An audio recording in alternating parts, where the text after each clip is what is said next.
उधर चंडीगढ़ में हरियाणा कांग्रेस के पूर्व अध्यक्ष चौधरी उदय भान ने जनता टीवी से खास बातचीत की। इस दौरान उन्होंने कहा कि राव नरेंद्र सिंह को प्रदेश अध्यक्ष और भूपेंद्र सिंह हुड्डा को नेता विपक्ष बनाने पर उन्हें खुशी है।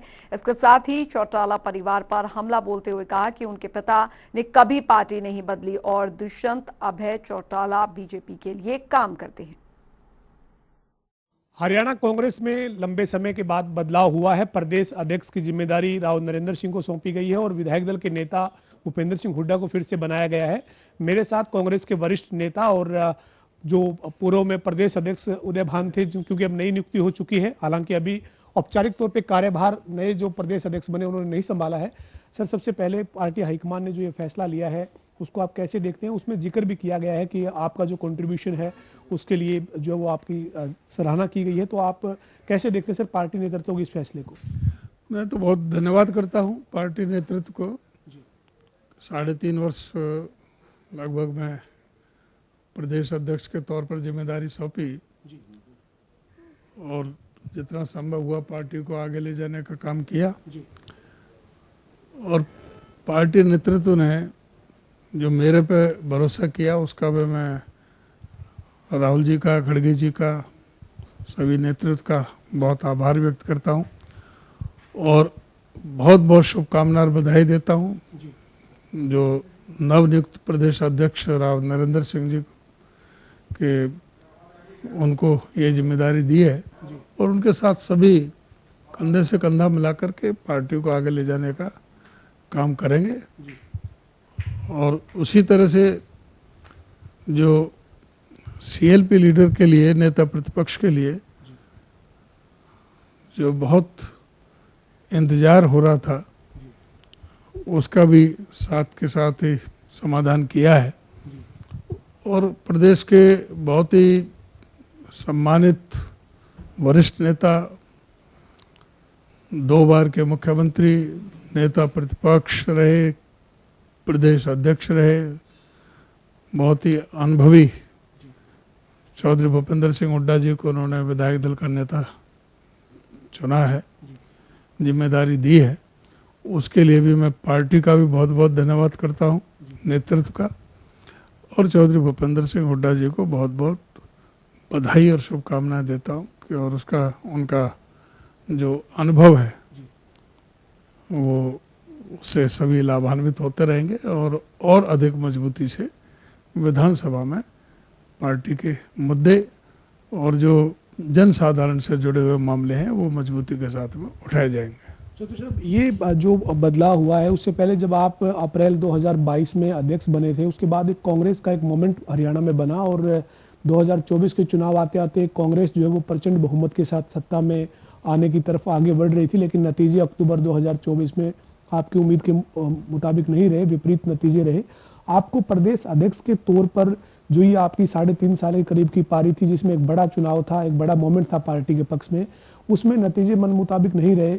आपको अब प्रदेश अध्यक्ष रहते हुए जो आपने काम किया और अब आपकी जिम्मेदारी जो है वो दूसरे नेता के तौर पर राव नरेंद्र जी को मिली है, क्या कोई मलाल है सर इस वो नुकसान जो 2024 के अक्टूबर के चुनाव में हुआ? नहीं, मैं समझता हूँ कि हमने बहुत बेहतर से बेहतर काम किया। आपको जैसा पता है कि 11 साल से संगठन नहीं था, बगैर संगठन से पार्टी के प्रोग्राम पॉलिसीज़ को जनता के बीच में ले जाने का, आम जनमानस में कांग्रेस की साख बनाने का जिम्मेदारी हमारे ऊपर थी। और 2019 में केवल 28.1% हमारे मत थे विधानसभा में। उसको हमने प्रयास किए सारे प्रदेश में, हमारे कांग्रेस नेतृत्व के हमारे नेताओं ने, राहुल जी ने, खड़गे जी ने, प्रियंका जी ने, सभी ने दौरे किए, उसको पंख दिए और हमने पूरा प्रयास के बाद हम इस पर पहुंचे कि भी लोकसभा चुनाव में 9 में से हम 5 सीटें जीते। 46.7% हमारा वोट रहा, जो कि इंडिया गठबंधन का सारे देश में सर्वाधिक हरियाणा में था। विधानसभा का चुनाव भी जैसा कि आपने जिक्र किया कि पूरी तरह से ये मोमेंट था कि भाई सरकार कांग्रेस की बनेगी, लेकिन ऐसे हालात बनाए कि जिस तरह से इलेक्शन कमीशन का दुरुपयोग हुआ, ईवीएम का मैनिपुलेशन हुआ, वोटों का डिलीशन एडिशन का हुआ, जिस तरह से धन बल का इस्तेमाल किया, गवर्नमेंट मशीनरी का दुरुपयोग किया, उसके बावजूद भी हम 39.4%, 11.3% की हमने बढ़त भी ली। 22,000 वोटों का कुल अंतर रहा, जिससे कि हम सरकार नहीं बना पाए। तो इसमें कई कारण थे, जैसे मैंने बताया, इसमें इलेक्शन कमीशन की बहुत बड़ी भूमिका थी और इसका भी पूरी तरह से पार्टी के स्तर पर भी और हम अपने स्तर पर भी कई विधानसभा में हमारी चल रही है इसकी जांच, कहाँ कहाँ पर गड़बड़ी की है। इलेक्शन कमीशन से मिल करके सरकार ने 18 इलेक्शन पिटीशन भी चल रही हैं हाई कोर्ट में। पार्टी के नेतृत्व के चलते भी कोई नुकसान मानते हैं आपकी संगठन का नहीं होना, और साथ ही जो नेताओं की आपस में खींचतान थी, बड़े नेताओं के बीच में जो मतभेद थे, कुमारी सैलजा, कैप्टन अजय यादव, भूपेंद्र सिंह हुड्डा, तमाम नेताओं के बीच में जो गैप था, वो कोई कारण बना सर? मैं इन चीज़ों को कोई महत्व नहीं मानता कि सभी ने काम किया, अपने अपने स्तर पर काम किया। बड़ी पार्टियों में थोड़े थोड़े बहुत मतभेद हो जाते हैं और ये कोई हमारी में नहीं है, कांग्रेस में, बीजेपी में बहुत हैं। ये तो कोई एनएलओ या कोई जेजेपी तो है नहीं जिसको कान पकड़ के बाहर निकाल दें, जिसको चाहे उसको रख लें, डेली रोज अपना पद बदल देते हैं। उसकी शुरुआत तो हो भी चुकी है। राव नरेंद्र के अध्यक्ष बनते कैप्टन अजय यादव जी कह रहे हैं कि पार्टी को पुनर्विचार करना चाहिए। आप क्या कहेंगे सर उनके इस बयान पर? देखिए, कैप्टन अजय भी पार्टी के जो वरिष्ठ नेता हैं, उनको कोई शिकायत है तो उनको पार्टी नेतृत्व से करना चाहिए, लेकिन वो पहले से ही वो मीडिया को ज़्यादा पसंद करते हैं, मीडिया में जाने को ज़्यादा वरीयता देते हैं। तो मैं तो यही कहूँगा कि कोई बात करनी है तो पार्टी फोरम पर करें, और जो पार्टी ने ये जिम्मेदारी देनी है, किसको क्या जिम्मेदारी देनी है।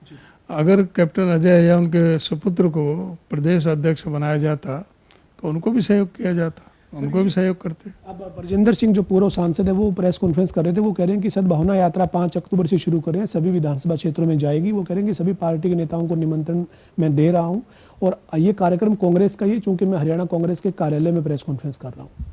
नहीं, अच्छी बात है कि भाई कोई भी नेता कार्यकर्ता लोगों के बीच में जाता है तो पार्टी के प्रोग्रामों को पहुंचाएगा, सड़क पर जाएगा, सड़क पर उतरेगा तो पार्टी के सारे प्रोग्रामों को बताएंगे।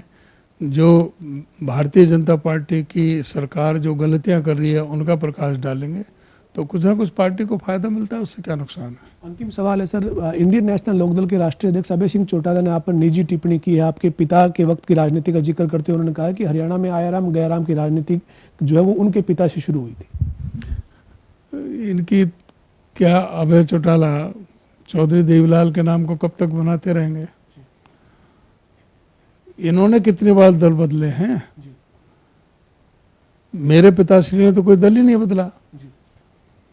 नाम उनका गयालाल जरूर था, आप बताओ कौन सा दल बदला था उन्होंने? अभय चौटाला का तो आरोप है कि एक दिन में 3 पार्टी बदल दी। आप बताए ना कि कौन सी पार्टी बदली और कौन सी पार्टी में? भाई इंडिपेंडेंट जीते थे, इंडिपेंडेंट जीते थे। पंडित भगवत शर्मा को ने उनकी टिकट कटवाई थी, इसलिए उनको चाहते नहीं थे। जब कांग्रेस हाईकमान ने पंडित भगवत शर्मा का नाम आगे किया तो उन्होंने कह दिया मैं इनको तो मैं सपोर्ट नहीं करूंगा। 2 जरूरत थी इंडिपेंडेंट की। हीरानंद आर्य ने एक दिन में 7 बार दल बदला, उसका तो कोई जिक्र नहीं करता। ये और क्या है इसका? क्या ये अब क्या औचित्य रह गया? ये कितनी एक कोई भी चुनाव इन्होंने कोई एक ही सिंबल पे दोबारा चुनाव लड़ा है इन्होंने कितनी 20-30 बार बदली कर ली। इनको तो कोई अधिकार ही नहीं कहने का। अब कांग्रेस एकजुट होगी सर? कांग्रेस एकजुट है, और ये अपने बताया ना कि जो ये बात कर रहे हैं कि भाई इन्होंने तो चौधरी देवीलाल की बिल्कुल ही सारा खत्म कर दी, सारी लीगेसी। चौधरी देवलाल की कोई बुराई नहीं करता, लेकिन ये कहाँ, इन्होंने पूरा खानदान, ये हुआ जो वो हुआ, दुष्यंत हुआ, रणजीत हुए, सारे ही तो बीजेपी की झोली में है। सारे राज्यसभा में सारा कुनबाई तो बीजेपी को वोट दे रहा था। एक भी कभी इन्होंने विपक्ष का कभी सहयोग किया, कभी साथ दिया है? हमेशा बीजेपी का साथ रहे हैं, हमेशा बीजेपी के साथ रहे। राष्ट्रपति का चुनाव हो, उपराष्ट्रपति का चुनाव हो, अपना राज्यसभा का चुनाव हो, और तो नहीं, पिछली बार जब ये एमपी थे तो जबरदस्ती बगैर मांगे स्पीकर के यहाँ जाकर के चिट्ठी वैसे फेंकाए कि हम बीजेपी के साथ।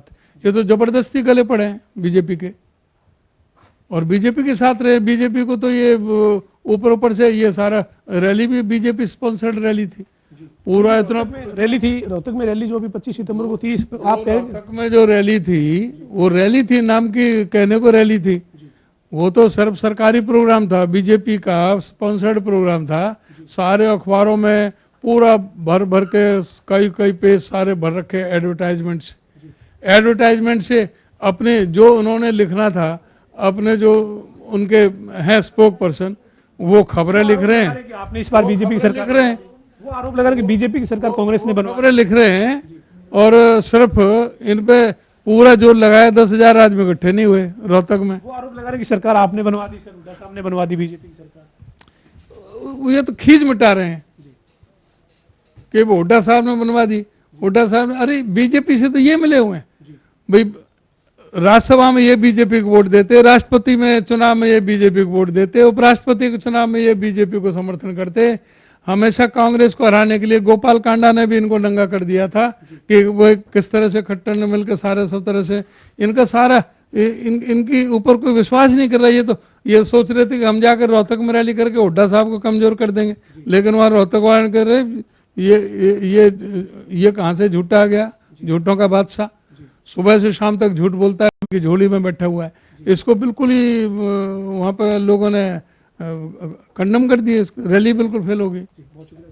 हमारे साथ कांग्रेस के पूर्व प्रदेश अध्यक्ष और वरिष्ठ नेता उदय भान थे, जिन्होंने तमाम मुद्दों पर बेबाकी के साथ अपनी बात रखी है। वीडियो जर्नलिस्ट विजेंद्र सिंह के साथ पवन सिंह, जनता टीवी, चंडीगढ़।